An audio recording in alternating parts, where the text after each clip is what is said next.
Hey everybody, it's Player Profiler News. I'm Brendan, and you're watching me. Let's go.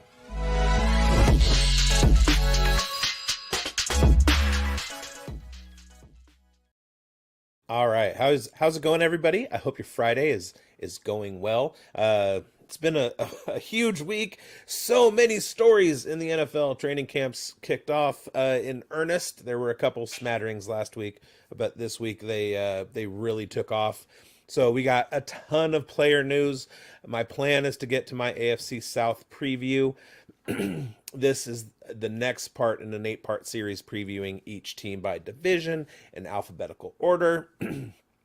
AFC South comes next. Next week is the NFC South, and then we finish it off. I go next week NFC South. Then I go to the Fantasy Football Expo in Canton, Ohio, the following weekend. So I likely won't be broadcasting on that Friday.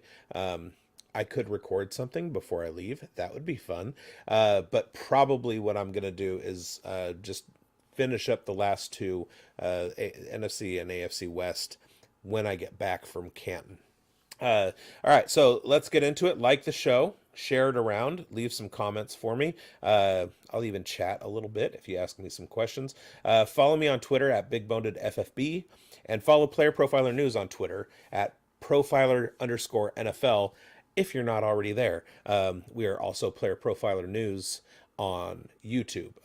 One of those two platforms you found me on, so hang out with that. And find our archive at playerprofiler.com / or new or stroke, as they say in the United Kingdom, playerprofiler.com / news. That's our news archive. It's all of the work that we do at the news desk coagulated into one streaming piece. It's all chronological, starting with the newest story, and then you go down, and all of those stories can be found on the Player Profiler player pages under their news and media link, and that's what we post on Profiler_NFL. If you didn't know, now you know. So pop some popcorn, crack open a sparkly beverage of your choice, and settle in. We'll get to the news. Now, I might have a special guest. My boy Schultz is a Jacksonville Jaguars fan, Duval, and we had scheduled for him to join me so that he could help out with the AFC South preview because he is invested in the AFC South, and he was running a little bit late. Got some family scheduling issues, but hopefully we will get him in a little bit. So. First story, Anthony Richardson, and there was quite a funny quote out of Shane Steichen. It was pretty ridiculous. They were talking to him about Anthony Richardson and asking him if they were going to limit him, and he said, "Do you limit Steph Curry shooting 3-pointers?" No, you let it fly, and that's Anthony Richardson's game. So that seems to be what they're doing, what they're going to run with. In other Colts news, it appears that Trey Sermon is actually the RB2 on the depth chart. So stay tuned to Player Profiler News for more on that as it develops. I don't think anybody saw that coming, including probably Trey Sermon's family.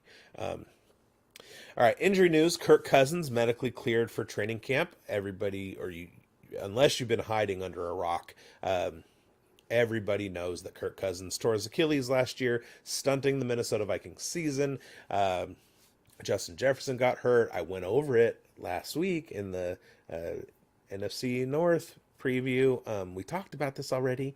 And signed a free agent deal with the Atlanta Falcons, who then wasted a top 10. I don't want to say wasted. That sounds judgy.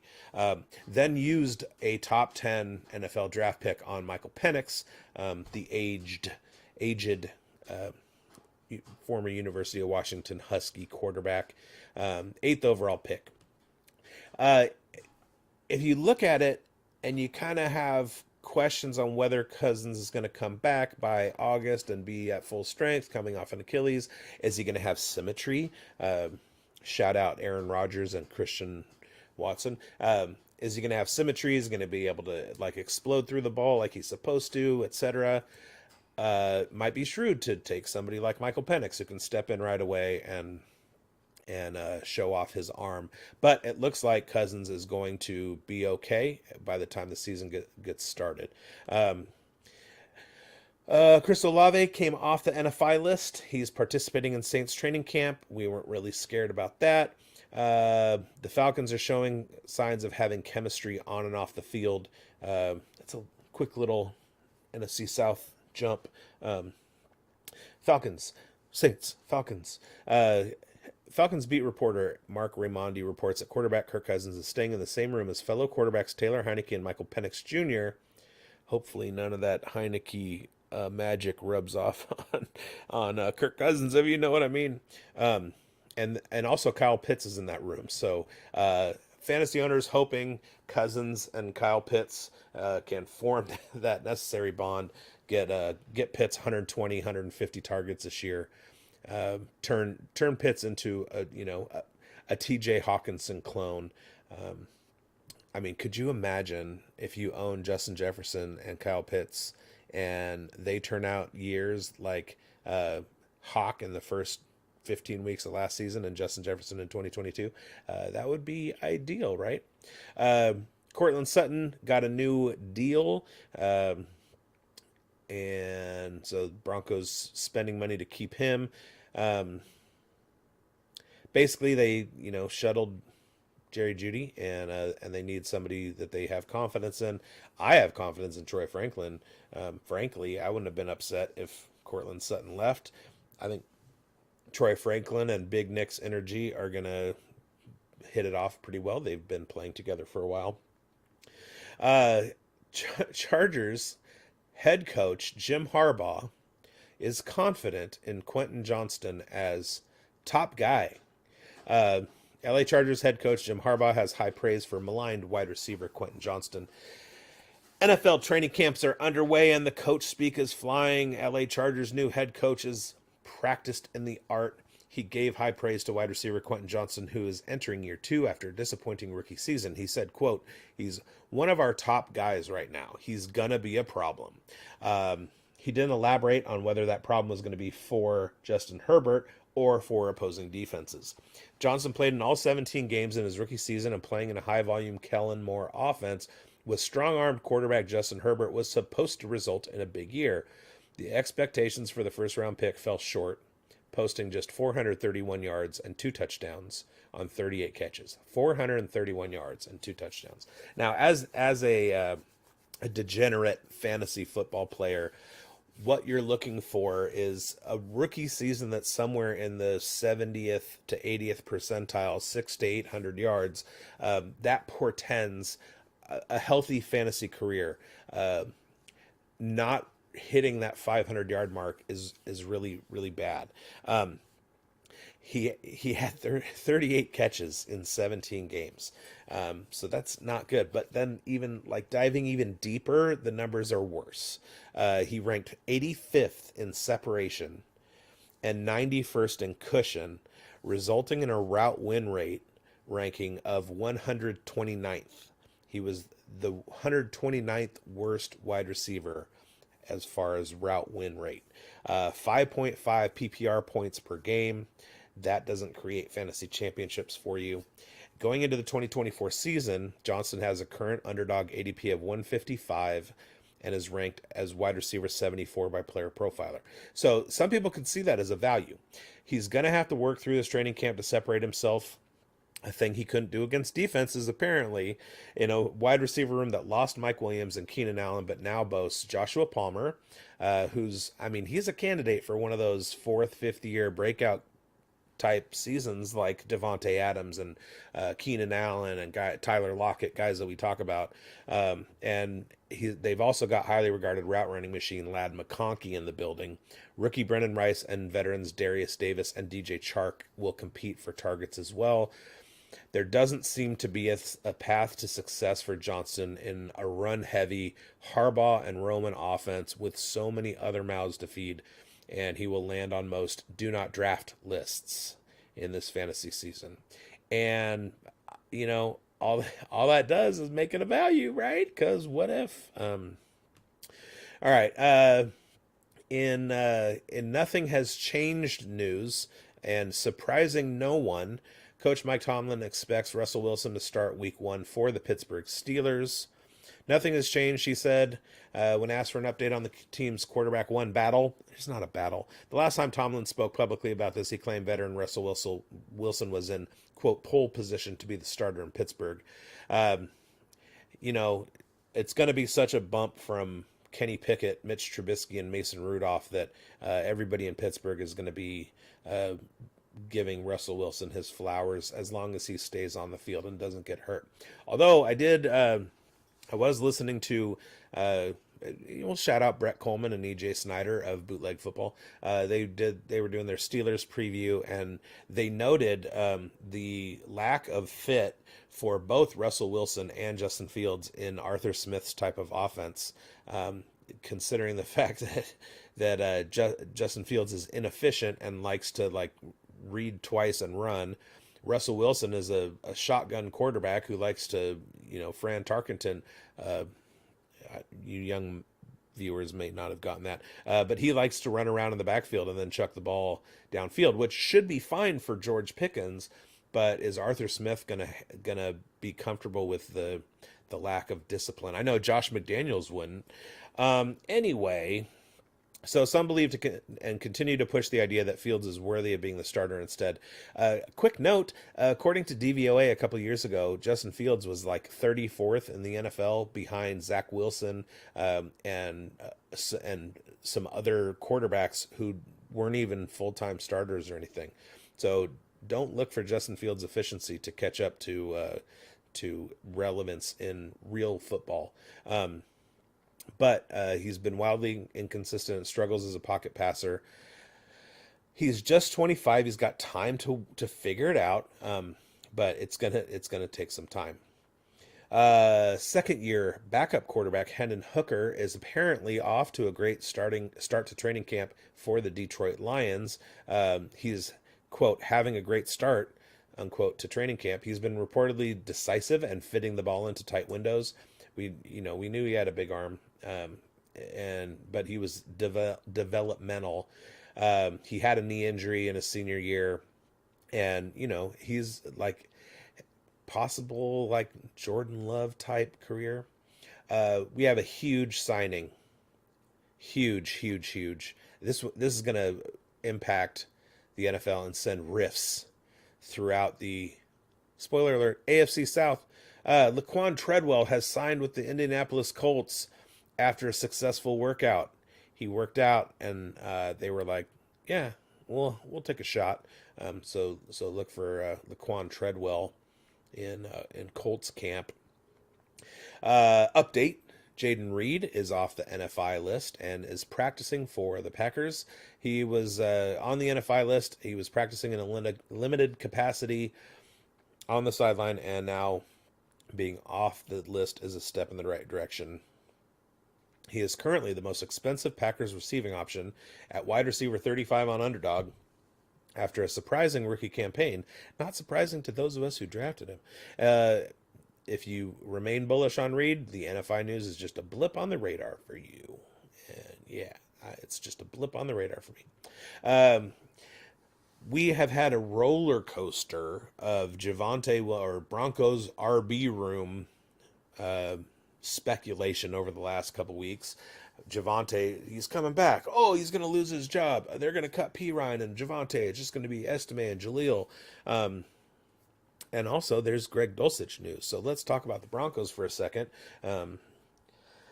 And not even have to talk about Big Nick's energy. Greg Dulcich made a standout debut at Broncos training camp, showcasing his speed, explosiveness, and robust health, aligning perfectly with the team's vision of him as a dynamic receiving threat. Coach Sean Payton is optimistic about Dulcich's return, citing impressive stats such as his 12.1 yards per catch average and top 10 ranking among tight ends in PPR points during his rookie 2022 season, which ended with a hamstring injury, let us not forget. And also, he was hampered last year. So soft tissue injury issues may plague him, at least for a little while. They are nagging and don't like to go away. Standing at 6'4" tall and drafted from UCLA, Dulcich faces challenges in Denver's offense amidst inconsistent quarterback play and competition from fellow receivers. Despite these uncertainties, Dulcich's versatile skills position him as an intriguing sleeper for a breakout season. Meanwhile, in the running back room, Javonte Williams put to rest early doubts by dominating first-team reps in all drills at camp. Oh my God, the speculation was wrong. Despite recovering from a serious knee injury in 2022, Williams wrestled with efficiency issues like missed tackles and yards after contact, finishing as RB31 last season. That's bad. Prompting concerns about his physical readiness and competition from Jaleel McLaughlin. Well, we know that it takes a year for those types of injuries to get you back to full speed, unless your name is Breece Hall. As Denver's primary early down back in an offense that faltered with Russell Wilson in 2023, fantasy managers should approach Williams cautiously, viewing him as a mid-range RB2 or RB3 for 2024. However, there is growing optimism about his potential to rebound strongly and secure his starting role amidst competition within the Broncos' backfield. So good on you. All right, Antonio Gibson and Kendrick Bourne are unavailable to start training camp in New England. The New England Patriots will be without two of their top weapons as training camp. Are they top weapons? I'm not so sure about that. Practices began on July 24th. The team was without wide receiver Kendrick Bourne and running back Antonio Gibson. Unsurprisingly, Bourne was placed on the PUP list after suffering a torn ACL last October against the Miami Dolphins. That's a late season injury. That doesn't look good. Gibson started on the NFI list, non-football injury. While it is unclear what New England's backup running back is dealing with at the moment, it is expected that he will come off the NFI list relatively soon. His Bourne status, however, is still up in the air as September approaches. What's kind of funny is I'm a baseball fan and I'm a Giants fan, and there was an incident where relief pitcher Jeremy Affeldt in the early 2010s during the Giants' historic 3 World Series wins in 5 years run, he was trying to split apart 2 frozen hamburger patties and using a steak knife and jabbed the steak knife into the palm of his hand and couldn't pitch. First of all, why are you using your offhand to stab and holding the burgers with your pitching hand? Secondly, just let them defrost. Thirdly, you make millions and millions of dollars a year. Why are you buying frozen burger patties? Why don't you get your own Wagyu and grind it yourself? Anyway, so Affeldt went on the disabled list because he stabbed himself in the hand with a steak knife trying to split apart 2 frozen burger patties. And now whenever I see non-football injury, that's what I think about. And I hope you will too. Okay, more injury news, and this one is sad to me because I had this guy as a breakout, and we'll talk more about him with our special guests, R. Manuel and at Buddha Cheese, next week with our NFC South preview. Condre Miller has been a popular offseason sleeper. He was a popular sleeper last year for many in the fantasy community due to his measurables and draft capital, along with Alvin Kamara's lack of a new contract. The talent has shown himself when he is on the field, but the oft-injured second-year back has not been able to stay healthy. Saints head coach Dennis Allen offered this quote about Miller. Quote, "That's a player who needs to figure out how to stay healthy because you can't make the team in the training room." Whoa! That's a lot of shade. I mean, this seems to be a very clear message to Kendrick Miller about his toughness and offseason regimen. The best ability is availability, and Miller has not had much of it in his young NFL career. He's currently RB46 in best ball, going around pick 150. If he's going to pay off on his offseason darling status, he may have to work his way out of Allen's doghouse and stay on the field. Well, I am hoping that he falls even farther and becomes an even better value, because if at any point that dude gets on the field, say Kamara gets hurt or anything like that. Kendre Miller has league-winning talent. So, Dylan Johnson, rookie running back out of University of Washington, part of the Michael Penix, Romo Dunze, Jalen McMillan, Jalen Polk, Dylan Johnson, national champion runner-up offense has been waived by the Tennessee Titans. Hopefully he can find a job somewhere.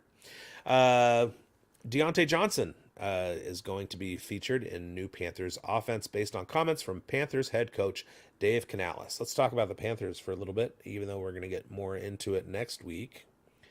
Deontay Johnson arrived in Carolina with a reputation as a target earner and one of the league's best route runners. As training camp is open for the Carolina Panthers, their head coach has designs on making him a focal point of their offense. While addressing the media, Canales pointed out that he has plans to make Deontay the primary feature of his passing attack. Canales has successfully revived the careers of Geno Smith and Baker Mayfield in consecutive seasons.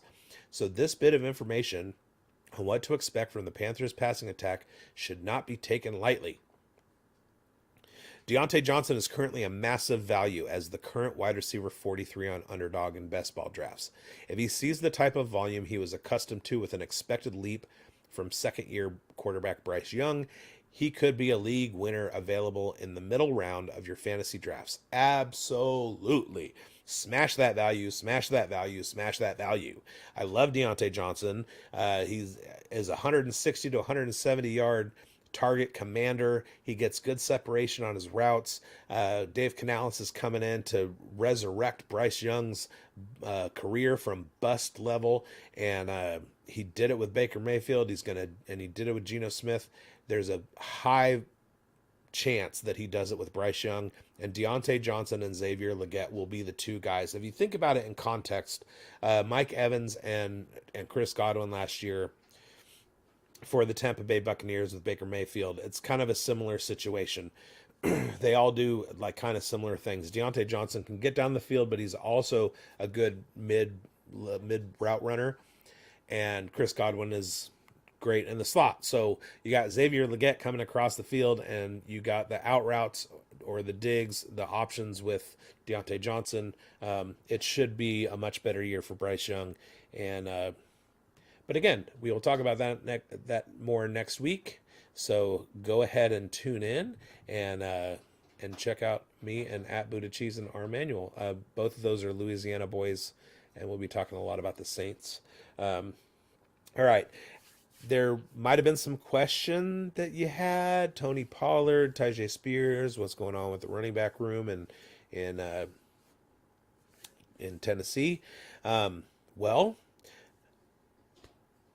new head coach and former Bengals offensive coordinator, son of the man who destroyed the Oakland Raiders, decided that there is no backup. Both of them are starting players.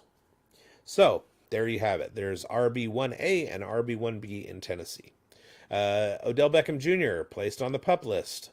That's a surprise. I don't know. Did you sense the sarcasm? Should I try and make it more sarcastic? Alvin Kamara reports to Saints training camp. He is still in search of a new deal, and he might hold in. He might not. We don't know. And Patriots head coach Gerard Mayo says that Jacoby Brissett is the most pro-ready guy we have. Insert Homer Simpson meme. Most pro-ready guy we have now. The possibility of Drake May showing out and winning that job out of training camp is high. I like Drake May a lot. I think he's going to do great things. All right, it's getting a little cold under this air conditioner, so let's go to the Las Vegas Heat for a second. I don't know if you know about Dylan Laube. Dylan Laube was a running back at the University of New Hampshire, which is, it's an FCS school. It's a smaller school, but he absolutely crushed when he was there. And he was drafted in the 6th round by the Las Vegas Raiders. looking at his draft profile as he was coming out of college, he reminds a lot of people, of Danny Woodhead, but we don't want to use our 64 Crayola colors to give comps.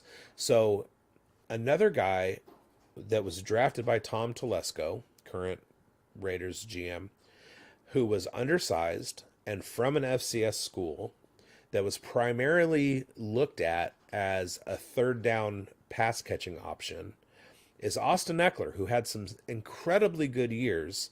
And so a lot of people are comping Dylan Laube to Austin Eckler as well. So in his press conference today after practice, Antonio Pierce, head coach of the Raiders, called running back Dylan Laube special and gritty and said he's a difficult matchup as a third down back. It's training camp season. Superlatives are, taken off like Boeing 737s. Rookies are impressing their new coaching staffs, and Las Vegas Raiders running back Dylan Laube is no exception. Head coach Antonio Pierce said that Laube has surprising speed and plays tough. He noted that with Laube's ability to catch the ball and make plays after the catch, he is slated to see time as a possible Raiders third down option in the backfield and will contribute on special teams. Now, I do want to point out something in this little blurb that I wrote. In the headline, I put Antonio Pierce calls Dylan Laube, quote, special, gritty, and a difficult matchup. I did watch the whole press conference, and he also was talking about his surprising speed and that he plays tough. And I made it a point to use those superlatives in the body of the blurb rather than repeat the ones that I quoted in the headline. Do you guys think that was that good? Is that like good reporting, good writing? I thought so, but let me know in the comments. All right. Laube is currently listed on the Raiders depth chart as RB4 behind Amir Abdullah and Alexander Madison and Zamir White. He's also listed as the primary kick returner and primary punt returner. And that was one of the things that that Antonio Pierce said, was that he loves Laube and he's good on special teams. Laube was drafted in the 6th round in April, and the draft profile noted his do-everything abilities at the University of New Hampshire. His stature and statistics have drawn player comps to Danny Woodhead and Austin Eckler. Laube recorded 1,758 total yards from scrimmage as a junior at University of New Hampshire. That's called an underclass breakout, you guys. And he was responsible for kick return duties as well. At 5'10" and 206 pounds, he carries the coveted BMI of 30 that alludes to long-term success as a running back in the NFL. So if you look into that a little bit, if you do your research, you'll find that guys with a BMI under 30 aren't likely to have top 12 seasons. So he's got that going for him, even though guys drafted in the 6th round don't have a lot of top 12 seasons in fantasy either. Laube is gaining steam as a late round sleeper in all formats and is currently ranked as Player Profiler's rookie RB10 and RB52 overall in Rebuilding Dynasty. At that price, an early investment could pay huge dividends if Laube passes 31-year-old Amir Abdullah on the depth chart and inefficient Alexander Madison to begin the season. And that's about it on the player news. We'll get to this nice AFC South preview, and I got some slides for you guys. We're going to hear from Matthew Kelly real quick, and then we'll get to that. So I will see you on the other side. Hey, it's the Podfather. I have great news. The draft kit is live. It is world famous. Why? Because it is the best resource for winning fantasy football championships that exists. There are rankings and cheat sheets for every format you can imagine. We have projections both at the team level and the player level. And wherever you are, you can click on a player, open them up, and see in-depth written analysis about what to expect in fantasy football from that player this year. And then you can click on the team, and you can get even more in-depth analysis, all the drivers of fantasy production, both in a positive and negative direction for that team, including a signature trend. And the graphics are incredible. So these team insights, they give you the team level projections, the vacated targets, the vacated ARs. And we added a bunch of features. I mean, individual cheat sheets for Theo and Billy and Dario. So you could take your favorite analyst and download their personal draft cheat sheet. And then in the commissioners section, Memphis Young lays out everything you need to know to manage a league. The best minds in the industry contributing analysis. It's certainly not the most inexpensive draft kit on the market, but it is the best. Playerprofiler.com/draftkit. Playerprofiler.com/draftkit. Go get it. Go get it. Playerprofiler.com/draftkit. And I don't know, maybe you're interested in what the draft kit has to say about Elijah Moore. Go cop that. It's very valuable. All right, let's get to the AFC South preview. Producer, hit those slides. Yeah, Schultz is not here. Schultz was supposed to be here. He is my compatriot at a couple of different platforms. Our producer. I have a couple of different shows that we do, and I was hoping that he'd come on and talk about his Jags. He still might show up, you guys, but it may not be likely. All right, let's talk about the Houston Texans last season. Well, let's do the recap.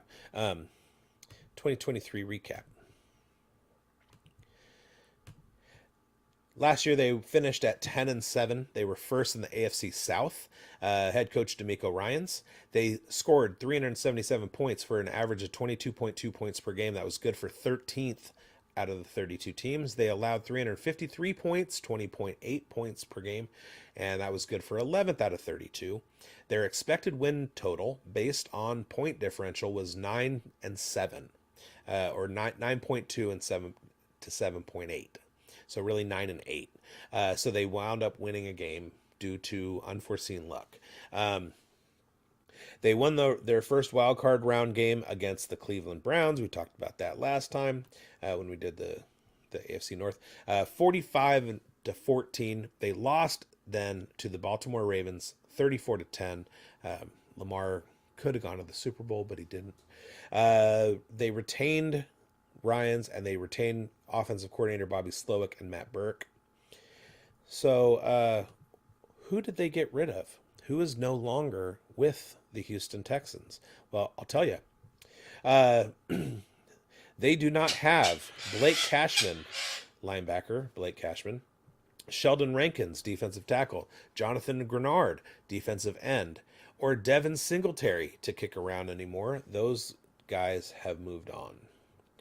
So who did they add? Well, it looks like the Texans put in work. They added Stephon Diggs via trade, Joe Mixon, Azeez Al-Shaair, linebacker who's going to pay dividends. They really went after that defense. Azeez Al-Shaair, Danielle Hunter, C.J. Edwards, cornerback, Mario Edwards Jr., Las Vegas or Oakland Raiders legend, human Swiss Army knife, Ben Skowronek. They grabbed Tommy Townsend, friend of Taylor Swift and former Chiefs punter, and also Foley Fadukasi from the Jaguars. I wanted to talk to Schultz about that. And also famous first-round faceplant, Jeff Okudah. You guys remember that draft? Jeff Okudah coming out of Ohio State, and there were two cornerbacks at Ohio State, and they were both just steamed up. And Okudah went to the Lions, and Damon Arnett went to the Raiders, and neither of them have done absolutely anything. All right. So they really addressed the defense, and they added Stephon Diggs to a wide receiver room that already was like pretty filthy. And Joe Mixon for Devin Singletary. You can kind of go either way on that. Joe Mixon is good, but he's also 28, and Devin Singletary wasn't as good, but he's a little bit younger. So we'll see what happens there. Then in the 2024 draft, they again focused on defense with their second round pick, no first round picks, second round pick, cornerback Kamari Lassiter. And I say no first round picks, but you remember they didn't have first round picks because they traded for Will Anderson in the same draft that they got CJ Stroud and completely changed the direction of the franchise. So not bad if you can do that. Uh, they got Kamari Lassiter from Georgia, good cornerback, national champion. Tackle Blake Fisher from Notre Dame, Kalen Bullock, safety from USC, tight end Cade Stover from Ohio State. He gets a little bit of love in the fantasy in dynasty rookie drafts. Jamal Hill, Oregon, linebacker, running back Jawar Jordan from Louisville, Solomon Byrd, edge defender from USC, defensive interior Marcus Harris. Dang it, I forgot the slide. See, that's why it helps to have somebody pushing the buttons for you. Marcus Harris from Auburn, defensive interior, and tackle Ladarius Henderson from Michigan to finish that out. All right, so Texans coming off a playoff year. They were like kind of a worst to first team, so they had a terrible 2022. 2023, they draft C.J. Stroud and Will Anderson, and come out and smash. And like I said, they wound up being first in the division, made it to the playoffs, won their wild card game. So more of the same. I think so. I think they're gonna have a pretty good year. They addressed defense, and as we all, which I mean, it was a strength already. They were like just outside of the top 10 in the NFL. So adding to that, not losing a whole lot, and adding to it, just strengthening it up with D'Amico Ryan's already there as a defensive-minded head coach. I think that the Texans are going to be even tougher than they were this year. The thing is that the Colts with Anthony Richardson at his peak versus Gardner Minshew, we'll talk about that in a little bit, and Jacksonville being stronger, I think things are going to balance out a little bit, but they should be good. So, in honor of Schultz and in the spirit of our mutual love for the Andy Samberg cult classic Hot Rod, I put graphics on each of the Outlook slides to reflect where I think they're going to be in terms of division standings and playoffs. And this one has Denise, and she's given a look. She's got some interest there. Looks like the Texans might do some things, and Denise is here for it. So there you have that one. All right, on to the Colts, and that's my guy Jelani Woods, 6'7", 250 something pounds, runs a 4.6 at tight end, should be healthy this year, and absolute monster. All right, the Indianapolis Colts in 2023 finished with a record of 9-8. They were second in the AFC South division. That was despite having Gardner Minshew. They were 10th in scoring, 10th out of 32 teams, 23.3 points per game. Their defense was not as good. They allowed 415 total points, average of 24.4 points per game. Bad enough to place 28th out of 32 teams. That's like bottom 15%, and that's they got to do something about that. And I was looking at their roster today over on their Our Lads depth chart, and I really like 6 of their front 7, like DeForest Buckner and Samson Ebukam and like Kwity Paye. They got some studs over there. I don't know Zaire Franklin. Like, what happened? All right, they had an expected win-loss total of 8 and 9, but if you recall, I just said they were 9 and 8, so they actually won an extra game due to unforeseen luck-type circumstances. Offensive coordinator Jim Bob Cooter and Gus Bradley were retained, as well as head coach Shane Steichen. So it's going to be status quo, more of the same. Now, if you tuned in when I was talking about the AFC North with Deshaun Watson got hurt and a bunch of people got hurt, what kind of happens is when you have a QB1 that goes down, everything kind of gets put on pause. So it looks like that's kind of what the Colts did was as soon as Anthony Richardson was out for the year, it was like they were like, okay, the year's over. We are good. We like where we're at. We don't need to make a whole lot of changes. So let's kind of like stand pat. You know what I mean? So like if Anthony Richardson was there the whole year and like they went into the tank and like they were 4-13, they might not have retained their head coaching staff. You know what I'm saying? But they did because I think they like where they're at. So in the season they won their wild card. Nope, that's not them. That's somebody else. Because that's a different. Anyway, so kind of what I'm saying is they retained most of their players. They did lose mustache legend Gardner Minshew to the Las Vegas Raiders, and running back Zach Moss, who is super efficient when he's on the field but can't stay on there. They did go out and they signed Joe Flacco as an unrestricted free agent. So should anything happen to Antonio Richardson again, we've seen late season Flacco as a replacement, and he's a stud. So, that's pretty cool. Raekwon Davis, they signed from Miami, and Trey Sermon and Ronnie Harrison Jr. as well. And then in the draft, I forgot the additions, and now the subtraction. Now the draft. Stupid button pushing. If they only could make this more efficient. All right. In the draft, they went after edge Laiatu Latu out of UCLA with their first pick at number 15 in the first round. Wide receiver A.D. Mitchell out of Texas, super fast. Bricks for hands, super fast. Tackle Matt Gonsalves from Pittsburgh. Center Tanner Bortolini, Wisconsin. I wanted him so bad, so bad. I wanted him so bad on the Raiders.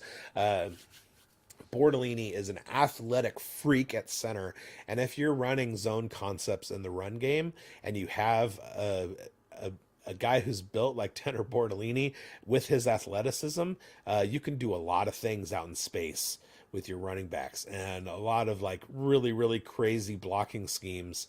And I such a great draft pick. All right, wide receiver Anthony Gould from Oregon State.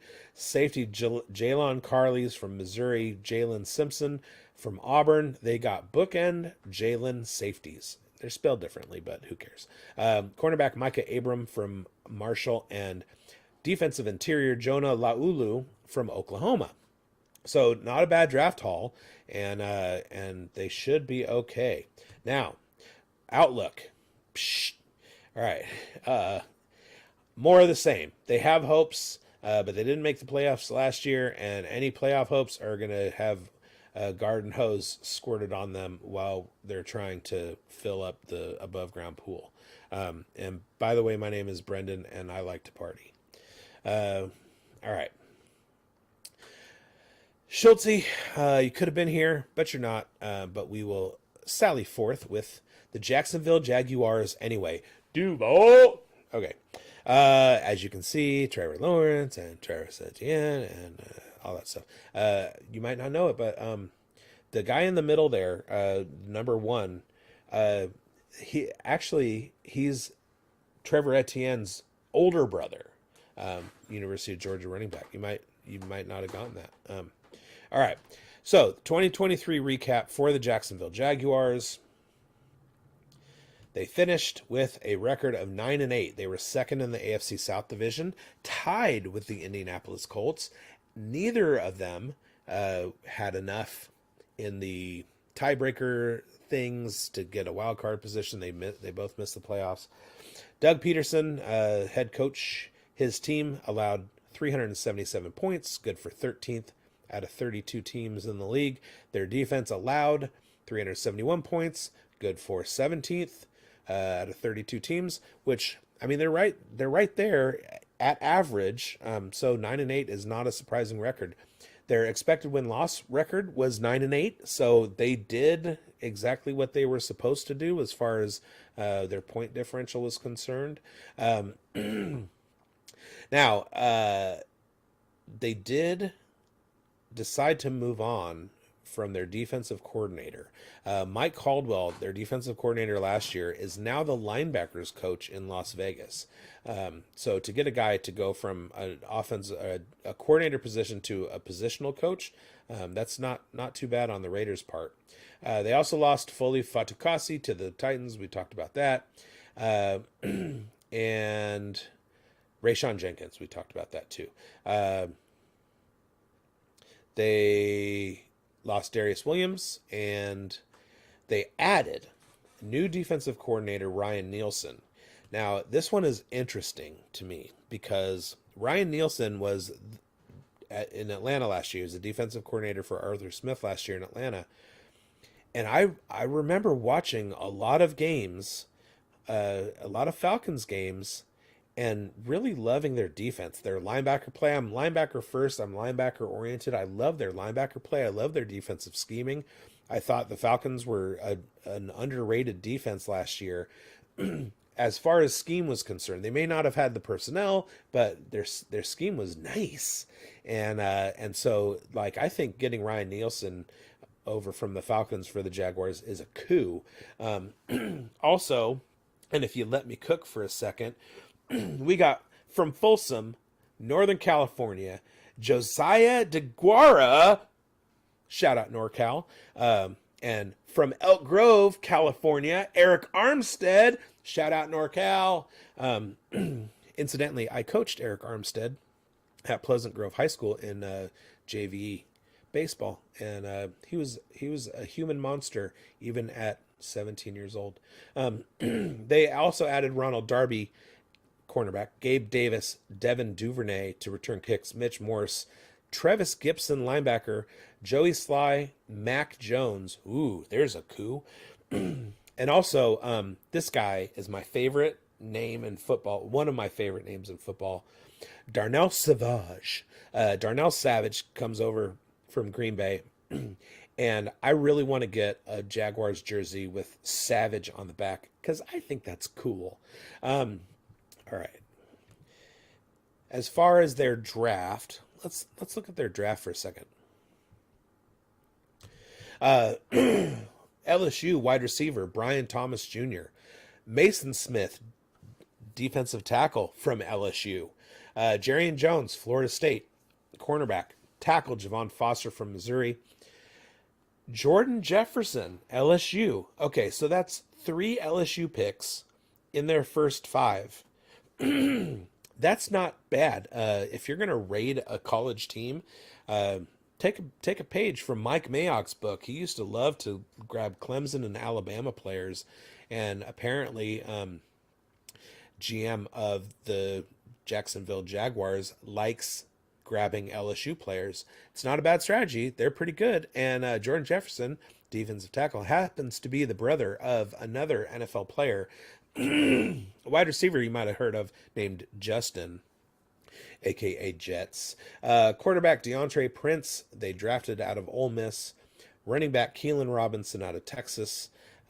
Cam Little, kicker Woo Pig out of Arkansas.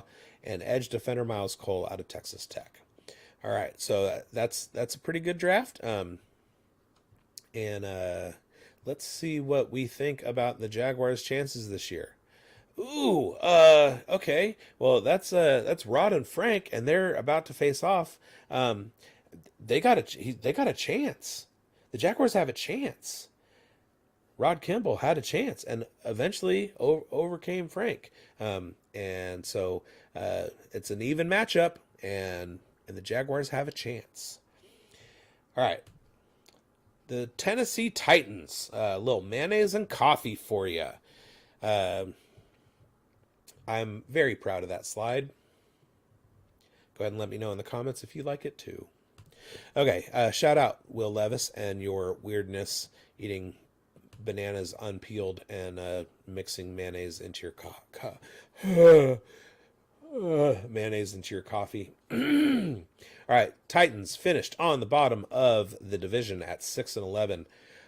Coach Mike Vrabel scored 305 points, good for or bad enough to finish 27th out of 32 teams. And defense was all right, 16th out of 32. they had an expected win-loss record of about 7-10, so they actually lost a game due to luck. And Tim Kelly, offensive coordinator, Shane Bowen, defensive coordinator. Guess what? Mike Vrabel gone. OC gone. DC gone. They brought in a new staff. I don't like to say the name Callahan because he was responsible for destroying the Las Vegas or the Oakland Raiders anyway. Get your head together, Mr. Callahan. But I guess your son's going to be okay. Head coach Brian Callahan comes over from the Cincinnati Bengals. They added offensive coordinator Nick Holtz and defensive coordinator Denard Wilson, but we'll get to that in a second when we get to our additions. They subtracted Mike Vrabel, Tim Kelly, Shane Bowen. They lost Derrick Henry. Ryan Tannehill disappeared. They didn't renew his contract. He didn't sign anywhere else. He's just kind of out there. Aziz Al-Shair, gone to Houston. Danico Autry, Raiders legend. Sean Murphy Bunting. One of my best friends, his name is Sean Murphy. And I go, I'm you. What am I doing? And he says, Sean Murphy Bunting. And I like that. They also lost Aaron Murphy. And who did they add? They added some people. Like Tony Pollard. They added Tony Pollard. I know that off the top of my noggin. Tyler Boyd. Calvin Ridley. Mason Rudolph. LOL. Lloyd Cushenberry. Tony Pollard. Sebastian Joseph. Don't call him Sebastian Joseph Day. He doesn't like to be called that. He just wants to be called Sebastian Joseph. Chidobe Awuzie, longtime cornerback. Kenneth Murray, linebacker, love it. And Sadiq Charles. In the draft, they added some players that I will tell you in a second. J.C. Latham, big tackle out of Alabama. Defensive interior, Tavondre Sweat out of Texas. Whew, he was another one that I was just like, please let him go to the Raiders. Please let him go to the Raiders. Love Tavondre Sweat. Linebacker Cedric Gray out of North Carolina. Cornerback Jarvis Brownlee out of Louisville. Wide receiver Jaquan Jackson Tulane. Cornerback Jarvis Brownlee.